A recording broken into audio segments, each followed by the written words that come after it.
Why did China issue a protest note to Malaysia, a country with whom it enjoys excellent bilateral relations? China also has had troubled relationship with the Philippines and Vietnam over the South China Sea. Is this a sign of trouble brewing in the South China Sea? What trends should we look out for? China has issued a warning to Malaysia to stop drilling for oil and gas within its own exclusive economic zone. And a few days ago, it was reported that 3 Chinese vessels intruded into Malaysia's EEZ. Earlier, there had been skirmishes with the Philippines and Vietnam. This is not a normal diplomatic spat. In my opinion, it is a critical moment in one of the most sensitive geopolitical hotspots in the world. So, what does all this mean for Southeast Asia's future? As someone who had been involved in the negotiations on the Code of Conduct with China, I recently shared my perspectives on China's recent protest note in a video. The link is somewhere up there, you may want to watch it. And now, coming to China's disputes and protests. China's acts of intimidation and protest are not new. There were 2 incidences in 2019 and 2020. Both involved an exploration ship known as West Cappella that had been contracted by Petronas to explore oil and gas near the Laconia Shelf. When this ship was deployed, Chinese vessels were in the vicinity to intimidate Petronas. In response, the US sent its naval vessels to challenge the Chinese vessels' presence, and after a month or so of standoff, eventually the situation was resolved. In November 2021, there was an issue of Chinese aircrafts intruding into Malaysian airspace, and this resulted in protests from Malaysia.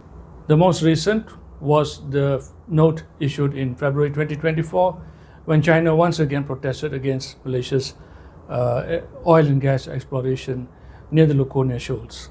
Malaysia is not the only country that has faced China's intimidation. The Philippines and Vietnam too have experienced it.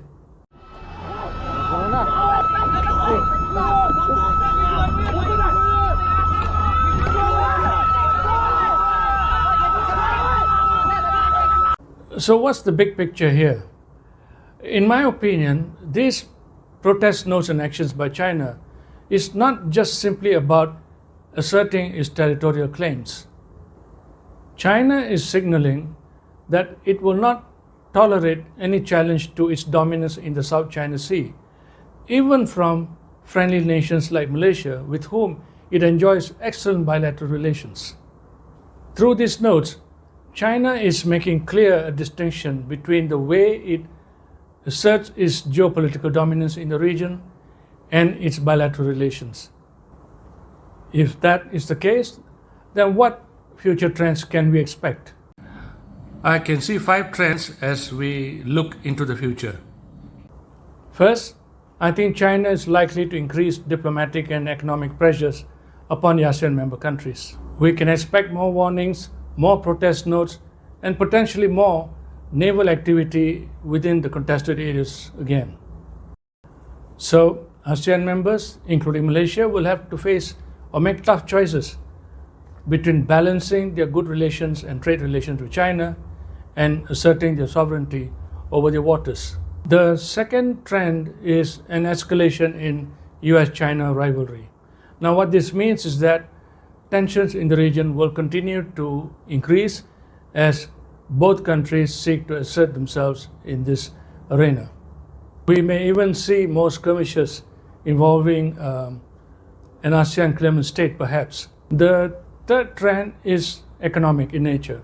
As the US and the West seek to decouple from China, we can expect more Chinese exports flowing into Southeast Asia. We can also expect more investments from China coming into this part of the world. Both these factors potentially could be destabilizing for the region, particularly if it competes with local industries. The fourth trend is the hardening of positions and sharpening of divisions between China and the ASEAN claimant states over their respective claims in the South China Sea. And I think China will continue to stick to its position, hoping to press ASEAN member countries into making concessions to either fully or partially accept China's claims. And this leads to the fifth trend, which is stagnation in the negotiations on the Code of Conduct. Given the intractable differences between China and the ASEAN claimant states over their claims in the South China Sea, I think this makes the negotiations or progress on the Code of Conduct very difficult. In fact, it is possible that the negotiations could stall. Given the recent events of near skirmishes within the Philippines exclusive economic zones and now the protest note to Malaysia, I think potentially all this could make it very difficult for the negotiations. As Malaysia takes its place as the ASEAN chair in 2025, undoubtedly there's going to be pressure on Malaysia to make progress, but I think it is not going to be very easy for Malaysia to push for a successful conclusion of the Code of Conduct. I don't want to sound overly dramatic here, but I think the future is definitely uncertain. China's actions is pushing the ASEAN member states into a corner. It could potentially result in unity among the ASEAN states, or on the other hand, it could result in fragmentation of the ASEAN unity and ASEAN as a whole. So we must keep a watch. This story is far from over. So what do you think? If you like this analysis, please share your comments, and also do not forget to hit the like, share and subscribe button. And I shall see you again in the next video.